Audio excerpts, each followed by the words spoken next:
குடும்பத்தில் கணவன் மனைவி இருவரும் சமமானவர்கள்தான்.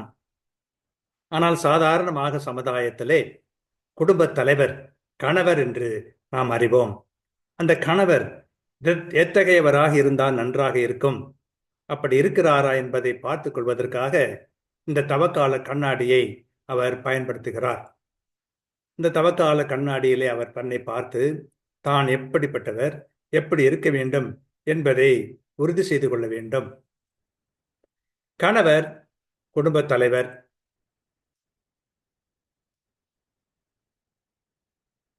அப்படி குடும்பத் தலைவராக இருக்கிறதுனால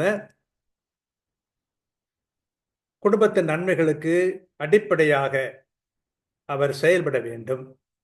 அதை பற்றிய சிந்தனைக்கான கேள்விகள் சில. நீர் சுயநலம் பேணுகிறவரா? பிறரை பற்றி எண்ணமே இல்லாமல் உம்மை பற்றி மட்டுமே நினைத்துக் கொண்டிருப்பவரா? அல்லது தன்னை மறந்துவிட்டு குடும்ப நலம் பேணுகிறவரா? உம்முடைய வாழ்க்கை முழுவதும் குடும்பத்துக்குள்ளேயே முடங்கி போகிறவரா? அல்லது சமுதாயத்தில் நன்மை விளைவிக்க வேண்டும் என்று விரும்புகிறவரா? சிந்தித்துப்பார்.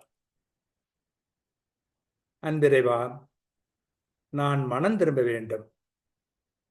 மக்கள் மனம் மாற வேண்டும். அதன் மூலம் தீமை மறைய வேண்டும், நன்மை நிறைய வேண்டும். ஆமென்.